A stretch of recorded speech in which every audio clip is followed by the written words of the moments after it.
Hello friends, it's Vanda here. Welcome back to my YouTube channel. I hope you all doing great. So today I'm going to discuss two things. One is the people who got 491 invitation.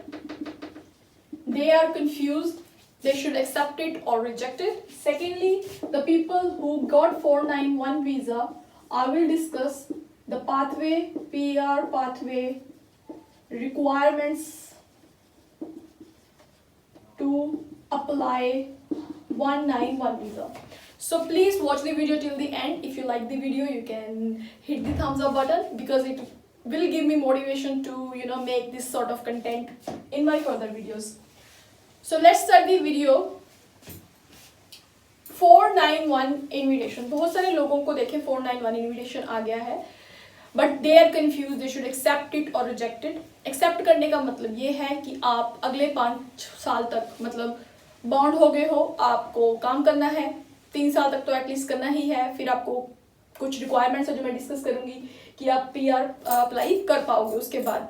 और अगर आपने once you accepted 491 visa तो आप फिर कोई भी और visa apply नहीं कर सकते. जैसे 189 में अगर आपको मान लो इन्विटेशन आ गया या 190 में आ गया तो आप फिर एलिजिबल नहीं होते. एक बार आपने जब 491 वीज़ा ले लिया तो आपको उस पर ही टिके रहना पड़ेगा. तो मेरी एडवाइस आपको यही है, जो लोग समझते हैं कि उनकी पॉसिबिलिटी बहुत ज़्यादा है, उन्हें 189 में इन्विटेशन आ सकता है या 190 में आ सकता है, तो वो थोड़ा सा पेशेंस रख लें.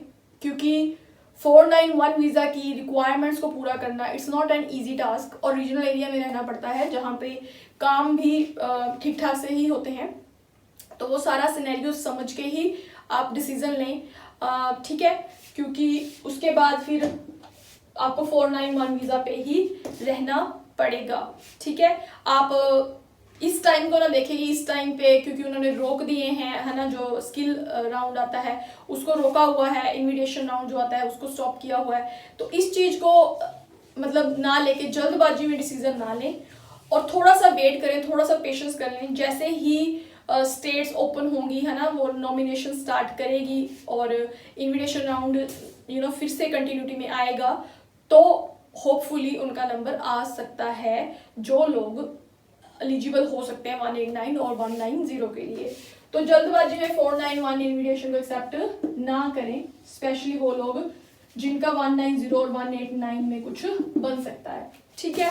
अब मैं उन पे आती हूँ जिनको 491 वीज़ा मिल चुका है. उनके लिए PR पाथवे क्या है, वो कैसे 191 अप्लाई कर सकते हैं. 2 रिक्वायरमेंट्स हैं, 3 years living and working in regional area, ठीक है. और ये $53,900 का थ्रेश होल्ड भी वो शो कर रहे हो, ठीक है. बेसिकली ये लोगों को सबको कंडीशन क्लियर ही होती है कि 3 साल हमने वर्क करना है, मतलब रहना है रीजनल एरिया में, उसके बाद वो 191 के लिए एलिजिबल हो जाते हैं. पर इस स्टेज में वो काफ़ी कंफ्यूज होते हैं कि इनकम को कैसे शो किया जाना चाहिए, इनकम कहाँ से आनी चाहिए, क्या सोर्सेज होने चाहिए. बेसिकली वीडियो का मोटिव यही है आपको समझाना कि इनकम आप कैसे शो कर सकते हो. First of all, sources can be any, मतलब कि आपकी इनकम किसी भी सोर्स से आ सकती है. नो मैटर कि आपको जिस ऑक्यूपेशन में नॉमिनेशन है तो आप उसी में काम कर रहे हो तो ही आपको वो इनकम शो करनी है, ऐसा बिल्कुल भी नहीं है. आपका कोई प्रॉपर्टी का रेंट आ रहा है, आपके ओवरसीज से कोई इनकम आ रही है, ठीक है, आपके कोई शेयर मार्केट में पैसा लगा हुआ है, no matter what is the source, बस आपके अकाउंट में वो पैसा आ रहा है और आप उसका टैक्स जो है रिटर्न एवरी ईयर भर रहे हो, ठीक है. वो आपको एवरी ईयर की टैक्स असेसमेंट रिकॉर्ड है जो हर साल का फॉर कंसेक्टिव 3 years का दिखाना होता है, जिससे आपका ये थ्रेशोल्ड कंप्लीट हो जाता है कि 53,900 जो टैक्सेबल इनकम इन्होंने कहा है वो आपने एवरी ईयर आपकी इतनी इनकम थी जिसपे टैक्स भी दिया गया. अब बच्चों के कंफ्यूजन है, मान लो किसी का Feb 2020 में वीज़ा आ गया, ठीक है. अब इनकम ईयर को समझ लो, ऑस्ट्रेलिया का वो समझना जरूरी है जब आप इनकम थ्रेशोल्ड की कंडीशन से गुजर रहे हो. तो 1 जुलाई 2020, 30th of June 2021। ठीक है, तो ये इनकम ईयर है। Every income year ends with 30th जून 2021। 1 जुलाई जैसे अब शुरू हुआ तो ये अगला इनकम ईयर यहाँ तक रहेगा। तो आपके केस में जहां पे आपको यहाँ पे 491 वीजा ग्रांट हो गया है, तो आपके लिए कौन से इनकम ईयर काउंट होंगे मैं आपको बता देती हूँ। अगर आपको फेब 2020 में वीजा मिला है मान लो, तो एक तो आपका जून 2020 तक आप एक फर्स्ट इनकम असेसमेंट जो होगा रिकॉर्ड दिखा दोगे, एक तो वो हो जाएगा। फिर जुलाई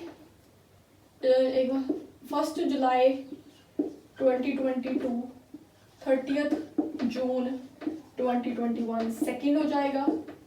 फिर 1 जुलाई 2021 से 30th जून 2022, यानी कि 1 सेकेंड 3rd। तो यह है, ये आप 3 दिखा सकते हो, यानी कि आपका just before the closing of financial year you got the 491 visa, then you are very lucky and you can simply show 1 2 3 income assessment record, income tax assessment record in July 2022. You will be eligible for 191 visa application. Okay, I'm clear? ठीक है, अगर आपको बिल्कुल, क्योंकि उसमें आप ये दिखा दोगे ना फिर कि अगर आपको मतलब 2019 से 20 जून 2019 से भी आप इनकम पिछली दिखा सकते हो। ठीक है, तो ये एक फायदा हो जाता है जिन लोगों के just before the ending of financial year जिनका 491 वीजा ग्रांट हुआ है। क्लियर हो गया? मुझे लगता है काफी क्लियर हो गया होगा, नहीं होगा तो फिर कमेंट सेक्शन में आप मुझे पूछ सकते हैं। ठीक है जी, इस तरह से आपका बहुत जल्दी प्रोसेस फिनिश हो जाएगा। 2022 तक आप 3 साल पूरे कर लोगे। ठीक है, फिर अगर एक सिनेरियो और है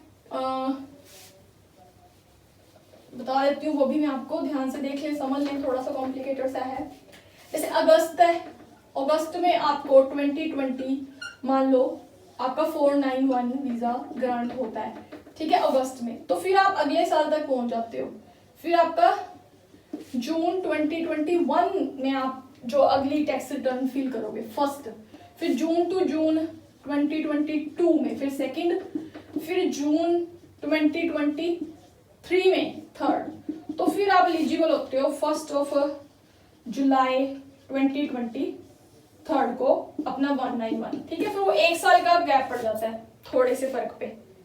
ठीक है, क्योंकि हर एंडिंग होता है फाइनेंशियल ईयर ये, तो ये आप इनकम का अगर समझ लोगे तो मे बी इसकी थोड़ी सी कंफ्यूजन आपकी दूर हो जाएगी। ठीक है, तो आज की वीडियो का मतलब यही था कि आपको 491 वीजा की रिक्वायरमेंट बता दूं कि once you finish 3 years by fulfilling these requirements, आपको 3 साल रीजनल एरिया में रहते काम करते हो गए हैं और आपने ये इनकम थ्रेशोल्ड का कंप्लीट कर दिया है, जो कि आप टैक्स रिटर्न से 3 टैक्स रिटर्न से आप शो कर सकते हो, और इनकम का सोर्स कुछ भी हो सकता है। ठीक है, तो ये एक छोटी सी बात थी जो मैंने आपको 491 वीजा के बारे में बतानी थी। अगर आपका कोई भी क्वेश्चन है तो प्लीज आप कमेंट सेक्शन में मुझे पूछ सकते हैं।